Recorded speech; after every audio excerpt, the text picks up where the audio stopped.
দাঁড়ান ভাই, দাঁড়ান দাঁড়ান দাঁড়ান, গোড়া বাজার যাবেন? হ্যাঁ। ঠিক আছে, চলুন। দাদা, আপনাকে তো বলেই নিয়ে আসলাম আমি একা যাব। দেখেন ম্যাডাম, আপনারা দুজন একই জায়গায় যাবেন, তাই নিয়েছি। আমাকে আমার বাড়ি থেকে বলেই দিয়েছে এখনকার দিনকাল ভালো না, কোনো ছেলের আশেপাশে বসবি না। বহরমপুর শহরে নাকি অনেক পকেট মার আছে। ম্যাডাম আপনি চিন্তা করেন না, কিচ্ছু হবে না। দাদা, বলেন ম্যাডাম। এই ছেলেটা পুরো গুন্ডার মতো দেখতে, কেমন ভাবে তাকাচ্ছে। দিনকাল ভালো না, চারিদিকে মেয়েরা রেপ হচ্ছে, আমার ভীষণ ভয় করছে। দেখুন, আপনি আজে বাজে কথা বলবেন না। আপনি নিজেকে কি ভাবছেন? আমি ভদ্র ঘরের ছেলে। চেহারা দেখে তো একটা ভিলেনের মতো লাগছে। কি বললেন? কিছু না। অসভ্য জানোয়ার কোথাকার। আপনি আমাকে মারছেন কেন? মারছি কেন? মেয়ে দেখলে গায়ে ঢলে পড়তে মন যায় না। কি হয়েছে ম্যাডাম? এই ছেলেটা আমার সঙ্গে নোংরামি করছে, ওকে এক্ষুনি রিক্সা থেকে নামিয়ে দেন। আপনি রিক্সা থেকে নামেন। না, আমি নামো না। নামবি না? আপনি চলুন।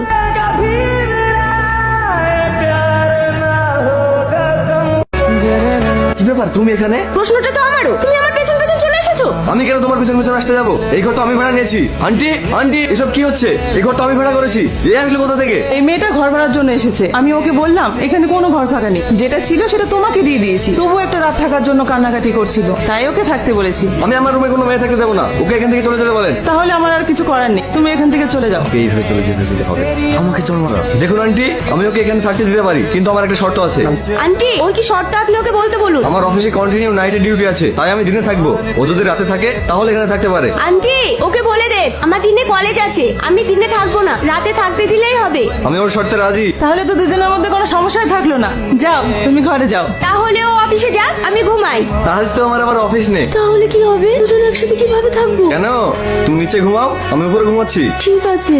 আজকে তাজা খবর, নন্দীগ্রামের একটি মেশে রাত্রে একটি মেয়েকে একা পেয়ে ধর্ষণ করে খুন করেছে একটি যুবক। কি ব্যাপার, এত রাত্রে তুমি কোথায় যাচ্ছ? আমি এখানে শুবো না, বাইরে শুবো।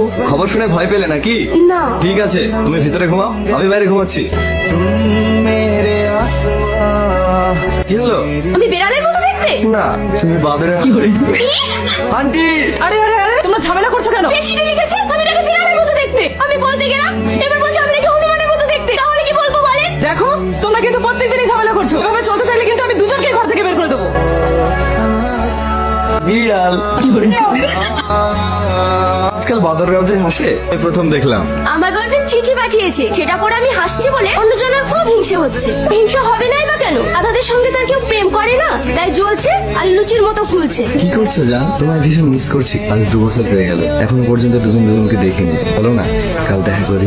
আমার জান কত ভালো। বাবা, আজকাল গাধারাও প্রেম করছে নাকি? আমার গার্লফ্রেন্ড কিন্তু বিড়ালের মতো দেখতে না, বিশ্ব সুন্দরী। ব্যাপার, বিড়ালের মুখটা প্রতিদিন